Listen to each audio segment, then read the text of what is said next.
and it's just spinning. There it is. There it went. Perfect.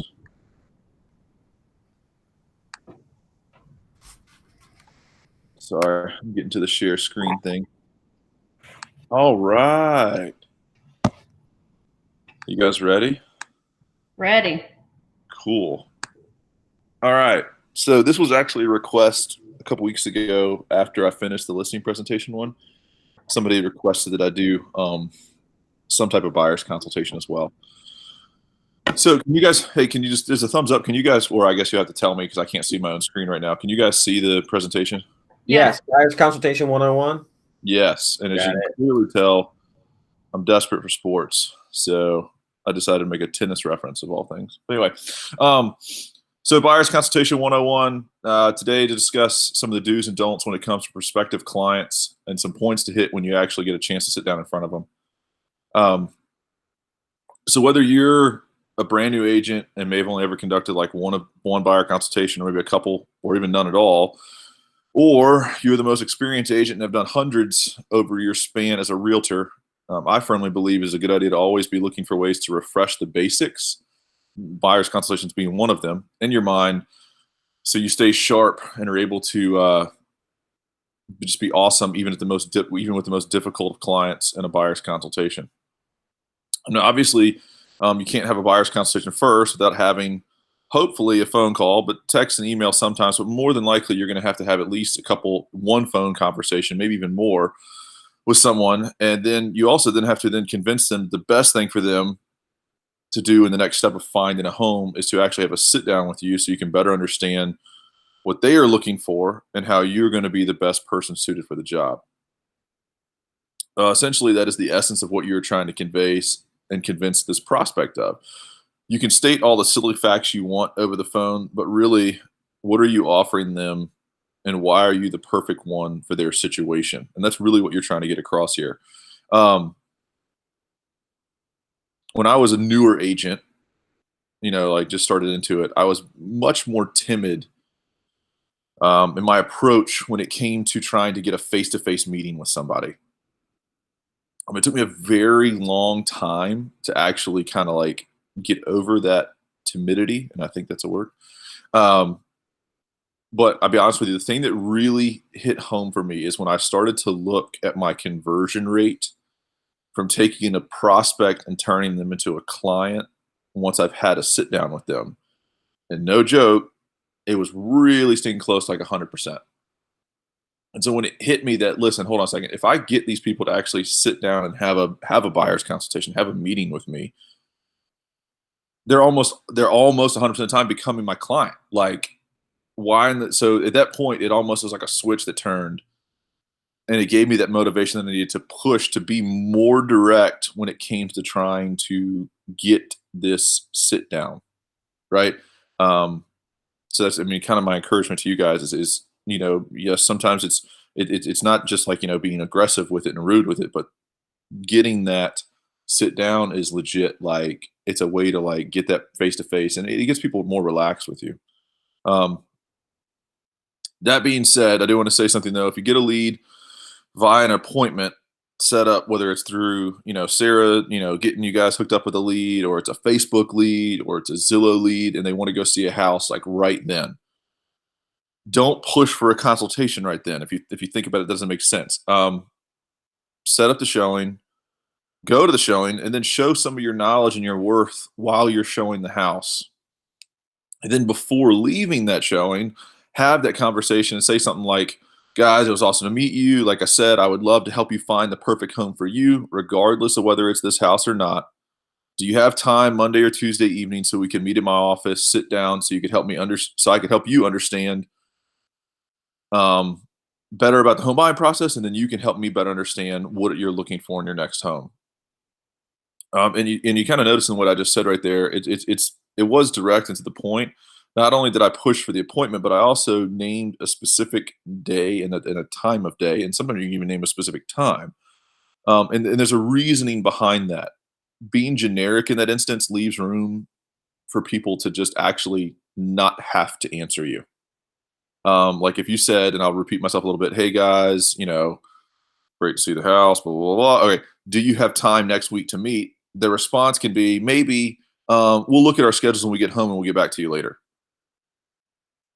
And honestly, that might be the last time you ever hear from them. And you don't want that, right? So you need to be direct. I'm forcing them in that moment to make a decision. Most of the times by suggesting a specific day and a specific time, either like time frame, like evening, or even like time. Like, do you have time available Monday at 6 p.m.? They're not going to just be like, no, and then and be done. What they're going to do is they're going to actually legitimately like respond with like, no, but that might not work, but Wednesday at 3 p.m. works great. Perfect. Now, I mean, I don't know about you guys, but like honestly, I probably could have looked at them and said, I could have time available all day, every week, or next week, every day, anytime. Just let me know. I can make it work. But that's not the purpose. So like when they suggest that time, immediately you're like, yeah, cool, we can make that happen, absolutely. But again, I will say it's very important in these instances, whether if you're in person, even on the phone. We'll talk about that in a minute, but to do that same thing. Okay.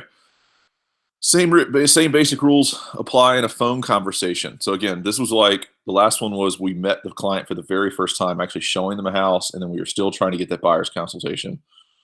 This is the one where we haven't met them at a house. We've just been trying to get a hold of them on the phone. We finally get them a hold on the phone. So the same basic rules apply. I would say, go for the kill in the sense that go for the consultation, go for the meeting.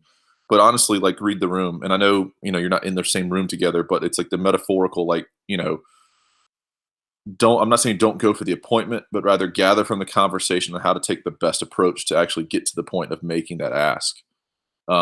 If they are being someone who's very direct in all of your conversations and they seem very eager to start this process, then just go be upfront with it. Like, hey, listen, let's do this. Let's sit down and meet so that way we can get our game plan going so we can get you in your next house. Boom, done. Right? Because here's the thing, if they're that aggressive and they're that really wanting to, and you don't ask for the meeting, you guys full well know Mr. Ben Swicegood's pretty good on the phone conversations. They're going to keep calling around and eventually get hooked up with somebody like Ben, maybe even Ben. Ben's going to push for the meeting. Ben's going to get the meeting, and now you don't have a client anymore. That being said, if they're also, let's say they're timid or they're unsure, maybe they're just starting to think about it, but they don't know if they want to act on it yet. You can approach that. Hey, listen, it's an appointment. It's very low key. I just want to, show you some of the next steps, how you can better prepare yourself, so that way when you are ready, you kind of know what you need to do. Regardless of the approach taken, try to set an appointment, and again, ask for that specific time. How does Tuesday at 6 work? By asking directly, you give them less of an opportunity to delay answering. It's just like a contract negotiation. That's a great way to think about it too, by the way. I either want you to accept my offer or I want you to counter my offer. I don't want to give you the opportunity to not respond. Okay. Next slide is this one. Congrats, right? You set an appointment. And then some of you, and I still get this way a little bit sometimes, not as much because I've just done so many of these buyers consultations, but some of you guys are sitting there thinking like you hang that phone up and you're like, sweet, I set the appointment. And then in your head, you're like, holy crap, I just set an appointment. Like, what am I going to do? And you're not 100% sure about yourself. And so that's where I kind of want to talk about that for a second. The first step is you got to relax. If they're first time home buyers, especially, more than likely, they don't know a whole lot. And if they do know some, more chances are you know more than they do. So by default, you're already heading into this appointment as the expert anyway. So first step is to relax. The second one is to prep. I just kind of explain how I prep right before I go into one of these. Before I have any buyer's consultations, I print out a few documents. I grab one of my business cards and put them in a company folder so that we can, have something to give to them. This is where I already told Duke I was going to pick on him. So Duke, where's my company folder and where's my business cards, bro? Like, how am I supposed to do buyer's consultations? You want to know? No, I was just messing with you. No response. That was like we'll talk later. All right. All right. So, some of you might be thinking, all right, what documents do I print? And so there's 4 different documents that I print to put in this folder. A blank buyer brokerage agreement, a blank purchase agreement, a flyer that I have that actually Daniel drew up long ago that actually shows the benefits of using a buyer's agent. And then lastly, I actually have a personal fact sheet. And that's actually what you're looking at right there. That's the front page of my personal fact sheet on this slide. So later on, again, this is towards the end of the meeting, when I hand this to them, I tell them what's in it. I mention the personal fact sheet saying something like, hey, here's a little info about me so you can learn more about who I am and how I got to be here. I tell them about the why, the why to use the buyer's agent flyer, and just say, hey, look it over, probably, more than likely, by the way, during the buyer's consultation, I may have said some of the stuff, but it just, again, it's a reinforcement.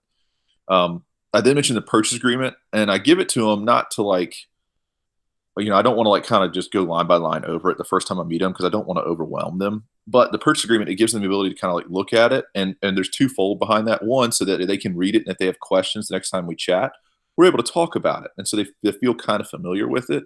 But the other reason is actually to show, I know it sounds kind of crazy. I said I don't want to overwhelm them, but when they go home, I want them to see how much is involved. I want them to see there's actually value in using a buyer's agent. This is a big process. I might want to have somebody here who understands this. The last one I mentioned is the buyer brokerage agreement. And again, this is the very end of the meeting. I know I'm kind of getting ahead of myself here, but I tell them it's a very simple document that, I will have to have on hand before we write our first offer. And all it's basically doing, and this is how I say it, all it really does is just give me permission to help you, give me and my company permission to help you buy a home. And we only have to have that on hand in case we get audited. It's more of a clerical thing. That being said, and this is how I approach it at the end. That being said, if you want to sign it right now and you feel comfortable, hey, Scott's my guy, let's do this, we can sign it right now. We get out of the way. And that way, when we want to write an offer, we've already done it. We already have it out of the way. It's not something we have to think about. But hey, and honestly, what I do in this moment, guys, is I pause for a second after I say that statement. I pause for and I'm talking about a brief second. If it looks like they're about to say, you can kind of see they're oh yeah, let's do this. Great. I don't, I dive right into, hey, let's just sign this thing real quick. Let's get it out of the way, that type of deal. If it looks like they're being hesitant, I don't give them the response to be oh, no, not right now. Again, read it real quick. If it looks like they're going to back off, you say, okay, well, you say, all right. And I started into this phrase. Hey, listen, guys, we don't have to sign it right now. It's not a big deal. I'm a very trusting person, and I think people are generally honest. So if you want, if you want me to help you and you tell me you want me to help you, that's cool. I just wanted you to have this with you so you can familiarize yourself with the document. It doesn't require you to buy anything. It doesn't mean you owe us anything. It's just simply something that has, we have to have on hand eventually when we need to do it. Again, yes, it's great to have these things signed in a buyer's consultation, but I don't know about you guys, but if I get put in a situation, somebody's putting a document in front of me the first time I met them, and they're hey, sign this saying you're only going to work with me, I'm probably not going to take that well. Hey, some people do, and that's great. And like I said, and that's why I tell you, I hesitate right there for a brief moment to see how are they taking this information. All right. So that being said, back on track. Step number 3 on this same slide right here. Relax. Right now, I know I repeated myself, but there's a very good point to this. You can't go into this meeting uptight and worried you're going to mess up, because guess what? You're human. You're going to mess up. Okay. I still do it every once in a while. I know every agent still does it every once in a while. You're going to mess up. We're all human. We make mistakes. That's okay. All we can do is prep the best this meeting. You're going to do well. Something wrong, laugh about it. Make it light. You don't want this meeting to feel like it's just this overwhelming knowledge thing that's not beneficial. Relax. It'll be okay. Talk about them. As I've said it before, people love to talk about themselves. So use this as an opportunity to get them to open up. So you sat down. Again, this is that whole buyer's packet, that thing I told you about, that happens at the end. So, they show up to the buyer's consultation, they sit down. What do? Introduce yourself for a minute, and then go into some questions. Ask them direct questions about themselves. How long have you been in Richmond? What made your decision to buy? What's your ideal time frame? All of these questions, by the way, are open-ended, and that's to a point. You're trying to promote conversation. You don't want to ask yes or no questions, because then it makes if you're not if it doesn't seem like you're clicking right now, you're going to have those awkward silence moments. Let's not do that. Let's have these open ones. Get them to open up a little bit and tell you. And that's what I'm saying. Honestly, there's a very decent chance, by the way, that they might be coming into this thing a little nervous as well. What if you've only ever had one phone conversation with these people? They're sitting down with you. generally when you get people to talk about themselves, and it's a topic, obviously, that all those questions I just asked, by the way, they're probably already pretty familiar with. They've been thinking about this stuff. They obviously know how long they've been in Richmond. They obviously know why they've made this decision to start doing it. Okay, get them to talk about it. It'll help ease that tension, break it down, get people comfortable in this meeting, and really get you guys clicking on a good pace. Not only that, but it has the added benefit of helping you get to know them, get to know their situation a little bit better. After you kind of go through that, you can go into some more of what I would deem more important questions. Not trying to belittle the questions we just talked about, but there are some that are a little bit more important. One of the first ones is, have you had a chance to speak with a lender yet to see if you're pre-qualified to purchase a home? Second question, whether they're pre-qualified or not, you can ask them, if we found your perfect house tomorrow, is there anything else that would prevent you from writing an offer on the home? Now, obviously, that first question is fairly obvious why you ask it, right? If they haven't spoken with a lender, there's no guarantee they can afford the price range they are thinking about, or even yet, you don't even know if they can get a loan at all. So you can ask that question to find out just how prepared they are, and if they haven't yet, you can dive right into a statement, something like, hey, that's okay, but truth be told, we really can't make an offer or even really look at homes until a lender gets you pre-qualified. They might get a little confused by that, so I followed up with this sentence. I would hate to go out and find your perfect home only to lose it to someone else because we weren't pre-qualified yet and couldn't make an offer. That's what kind of gets them going in that one. Now, in saying that, I've had people ask me, well, hey, is it actually required for me to have one? And as we all know, the honest answer is no. But again, I respond this way. No, it isn't required by the state of Virginia to have a pre-qual letter. But if they are working with an agent, and almost all the homes we will be looking at will be, then if we write an offer without one, their agent is going to tell their sellers exactly what I would tell them, which is I wouldn't accept or even entertain an offer that they haven't had a lender pre-qualify them yet. We want to see that a lender has looked a little bit at their finances, determined that they should be able to afford the house at the price they're offering. At this point, if they haven't, if they said they still haven't spoken with a lender, ask them if they know someone. If they do, great. Tell them to use them. And again, I repeat this sometimes during my meetings. Use people you're comfortable with. Home buying, home selling can be a little stressful. Use people you're comfortable with. Right? If they don't know someone, obviously, hopefully at this point, you have some recommendations of some lenders already ready. But I will say this, and I guess this doesn't necessarily apply to Katarina and maybe Ashley right now because they aren't on the team's feed of getting leads and stuff. But for the people who are on the team, this is directed at you guys. In our brokerage, we have certain leads that are come in based on and they have sponsors, right? So if you get a lead via Boomtown and it has a sponsor and you get a hold of them and you get this buyer's consultation, or even on the phone call for that matter, if it ends up going that route and you're chatting with them on the phone about a lender, and you see that lead was on an ad that was sponsored by a certain lender, generally speaking, if they aren't working with someone, we need to try to refer them back to that lender that sponsored that ad that they came in through. Okay. It's not required, but it's, hey, listen, these lenders have kind of partnered with us to kind of generate some of these leads. So maybe let's think about trying to, reciprocate some of that. Now going back to the second question about, is there anything else, that would prevent you from writing an offer? This directs you towards their current living situation, right? I haven't asked about that yet. If they are renting month to month or staying with someone or with their parents, relatives, or friends or whatever, more than likely you're going to ask, is there anything else preventing you? And they're probably going to say no. And then they might actually talk about, no, I'm renting month to month. The moment we find something, I can do this thing. Great. If they are attached to a lease, this is where you find that out. It will help you to set a good idea about what time frame, what their time frame is and what they're looking, when they should start looking. If they're still tied to a lease for the next 9 months, there's no point in going out.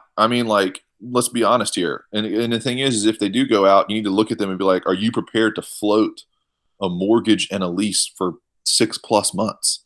Most people, the answer to that question is no. So it's getting that good time frame. Still, you can still obviously have this buyer's consultation and get them ready. So then that way, when you go look out, they feel a little more prepared. But again, asking that question is going to help bring up some of these little, what is the time frame, or even other little objections they might have.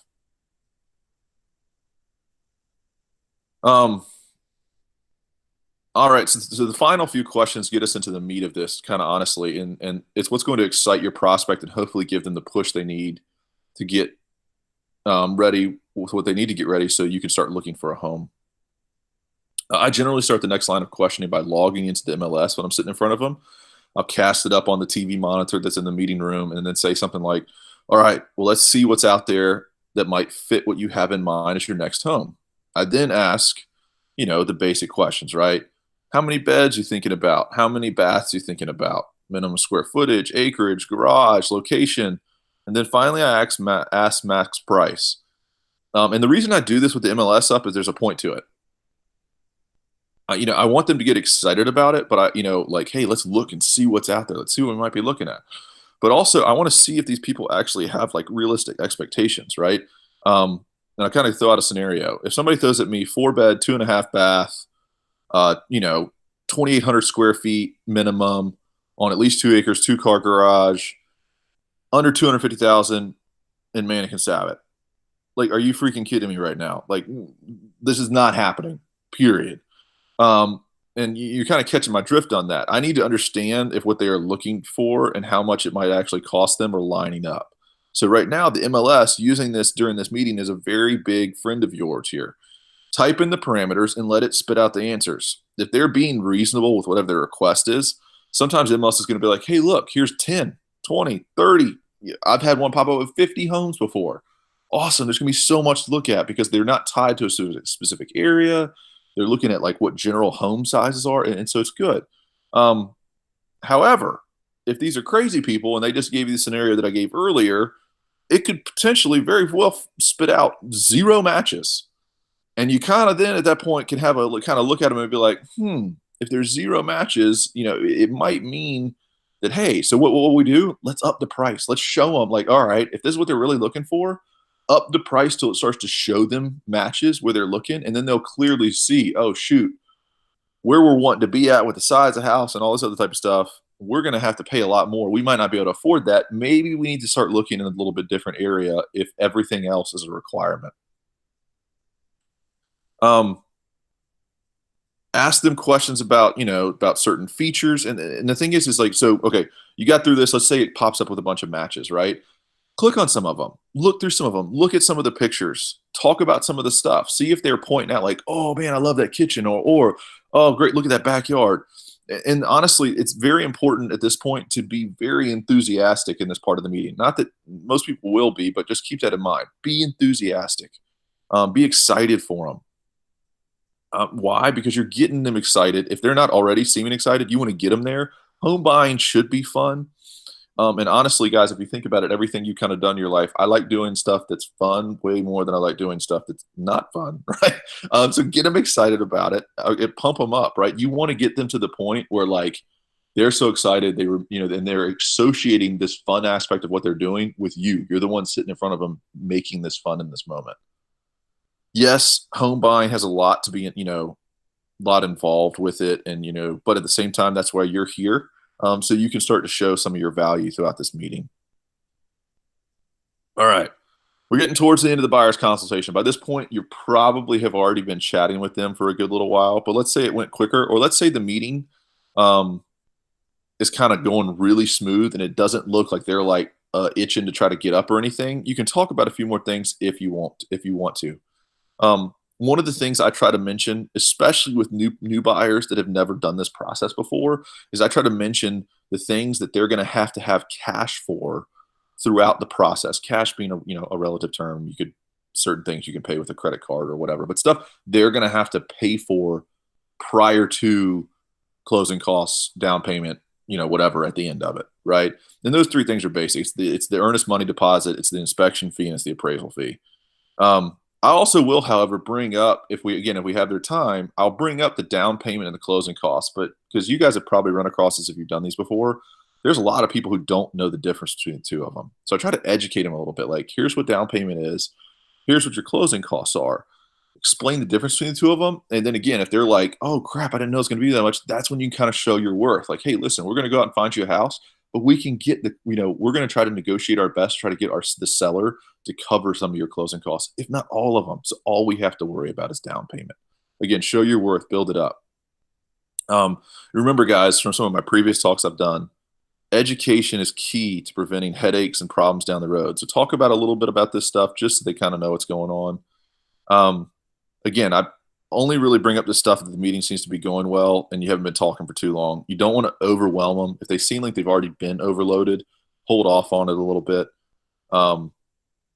You don't want them to feel like they just got so overwhelmed that when they walk away from the meeting, they almost walk away from it as looking at it as an unpleasant experience. So just again, read the room on that one. So honestly, at this point is like where you need to wrap up the meeting, right? Making a statement, something like, hey guys, it's pretty much all I have. I don't want to chew your ear off. Do you have any questions? And then guys, this is at the point where I give them the folder, like, hey, I printed off a few things I wanted to give to you. And then I go through that little, like, I tell them, like, what I talked about at the very, beginning of this. Here's this. It's got a buyer's thing, and then it tells you a little bit more about it, why to use a buyer's agent. It's got more about me, so you can read about me. And then, by the way, that back of that personal fact sheet that I have has client reviews on it. So, like, I actually have client reviews on there so they can read stuff that my previous clients have said about me. And then I'll mention the purchase agreement again. Hey, read through it. And then I do the buyer brokerage. Again, go through the thing. If they want to sign it then and there, awesome. Do it. That's great. If they don't, that's okay. If they don't want to sign it just then and there, it doesn't mean you failed at the meeting. That's okay. Keep in contact. It probably went well. Even though you might not think it did, it probably did. So it's all right. And I want to mention one last thing before I'm kind of done here. And it's what I said during the listing presentation a few different times. And it's this: take everything that I kind of said, whether it's something you want to adapt, not to adapt, or whatever, but you got to turn it into you, right? You can't just, you can't be somebody else when you're going into these things. You have to, be yourself, do things. You have to be you when you're in there. And lastly, be genuine, be honest, and show that you truly care. People are going to see those attributes, and that's what's ultimately going to end up making them want to work with you. Last slide, I am a Star Wars nuts. There you go. Today's May the 4th. May the 4th be with you. That's kind of it, guys. I know I kind of like talked a whole lot really fast, but hopefully you can hear me. Nice. What? A lot of vehicle noise, DK. So when you were talking about asking that pre-approval question, I've gotten to that point a couple times, and not all the time. Occasionally, that's when they'll stop responding. I can't. If they've gotten. I can't really hear you that well. Talk to a lender. Hey, DK, can you mute yourself, bud?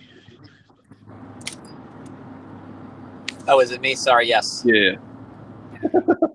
Did you hear? Right, no, can you repeat yourself? There we go. I was just saying, it hasn't happened a lot, but there have been a couple times where I'll be having a conversation with people and it's flowing really well. And then we get to that point where I ask them if they've gotten to speak with the lender, if they've gotten pre-qualified, and that's when they stop replying.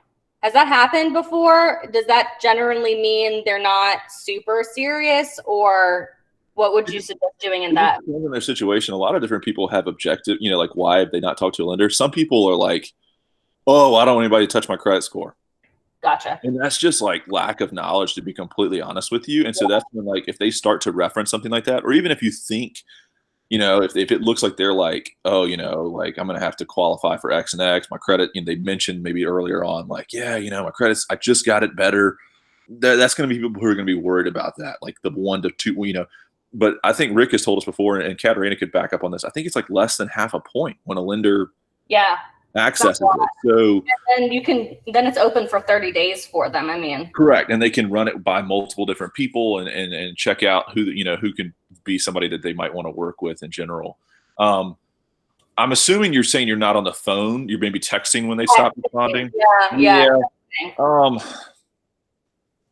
mean, you can definitely ask it by text. I'm not going to say not do that, but like the phone conversations where you're you're really able to read them, right? You're really able to like see like where are they at in this instance and what are they going to be able to, like if all of a sudden they've been very talkative and then they stop talking, like, okay, so either they have talked to a lender and got news that they want to hear, which then why are they speaking to you to begin with, right?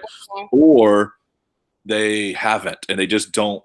I don't know. They're hesitant for some reason. right? But yeah, honestly, it's just kind of that's why I go into that explanation of like, hey, realistically, we can't do anything. The next step, that's the first step. Yeah, talking to me is a great first step, but like step 1A might be talking to me. Step 1B is talking to a lender because we can't take that next step into going to do anything until they have a letter.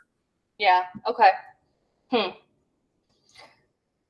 Weird. I don't know. Maybe I think some people, like you said, get really weird about that whole credit thing. But I mean, from my standpoint, I'm like, I wouldn't care if someone hit my credit a point or two. Like in the grand scheme of things, that's not never let anyone check your credit. You know what I mean? Right. But I'll tell you, there's a lot of people I've come across that are that way. They've had, whether it's they feel like they've had bad experiences with it or they heard it when they were like, 18, 19 years old, they got credit cards and they messed it up or whatever. And they think one pull is going to just mess them up. And they don't want to mess up all the hard work, that they did to fix it. So good info. Thank you. Yeah. Does anybody else have any questions? Like I said, I apologize about kind of burning through that real quick.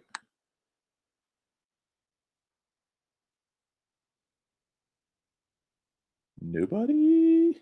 Sorry, I don't have any questions or anything. I thought it was great. Sorry, we were leaving the grocery store. We came here early and we did not finish early because, I was like, oh, people are going to go back to work. It'll be not super busy. Wrong.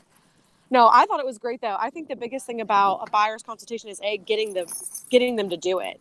I have the hardest time with that. So they're like, oh, yeah, can you just send me a list of homes? And you're like, yeah, I can, but like I really don't want to because you don't understand. I'm giving you a disservice. Like I'm not able to like show you who I am because once you meet me, you're going to feel bad if you fire me. No, I'm just kidding. But yeah, like I feel like getting them to meet you in person is literally got to be like the number one goal. Yeah. And if you can't, then I guess you have to settle, which is what I've had to do lately, is just settle for the next best thing. And Kat and I have been successful. Thankfully, like a girl I went to college with doesn't even really know Katarina was like, I would love to do a buyer's consult with y'all over FaceTime. I'm like, heck yeah. And we did it. I mean, whether we'll get a sale out of it, it might take 6 months, but it worked. And it just held her accountable. Because then you're like, well, we have a FaceTime meeting or a Zoom meeting. You can't skip it. Like, I know you're not busy. I knew she was a teacher. I knew she wasn't working. Right. It's like, I know, yeah. So, no, I mean, it's great. I agree with what you said. Yeah. Cool. Thank you, Ashley.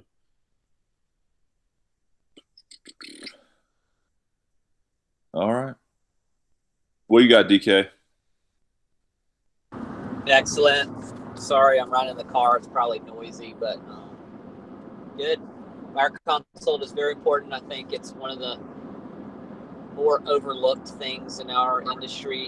We assume that all the appointments are like for sellers, and when it comes to buyers, we just wait till they want to go see a house. But you're really not doing them a good service if you're not laying down the expectations and the process and everything before you go out looking for a house. And it helps lock in the relationship. So very important. Cool. All right, peeps. Well, as I said in the thing earlier, I got to roll. I got to go with walkthrough. So I'm on in the recording here. And then crap, how do I end the freaking recording? Stop recording. There we go.